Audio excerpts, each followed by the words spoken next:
17 number হচ্ছে it was I dash he wanted to sing to. ইটের সাথে ওয়াজ আর এখানে আই, এই সেন্টেন্সে একটা রিলেটিভ প্রোনাউন বসাতে হবে।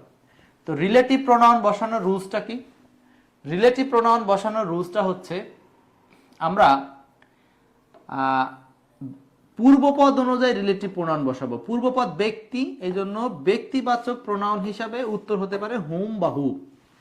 পরবর্তী বিষয় হচ্ছে আপনি হুম নিবেন না হু নিবেন সেটা নির্ভর করবে এইখানে যদি পুরো একটা ক্লজ থাকে, মানে সাবজেক্ট প্লাস ভার্বি আছে, সাবজেক্ট প্লাস ভার্বি আছে, তাহলে আপনি এখানে ব্যবহার করবেন হুম, এখানে ব্যবহার করবেন হুম। যদি এখানে সাবজেক্ট না থাকতো, সরাসরি ভার্ব থাকতো, তাহলে আমরা ব্যবহার করতাম হু। শুধু ভার্ব থাকলে আমরা ব্যবহার করতাম হু। ক্লিয়ার? 17 নম্বর প্রশ্নটা বুঝতে পারছেন কিনা? 17, it was I hmm he wanted to sing. 17 আনসারটা হচ্ছে ডি নাম্বার।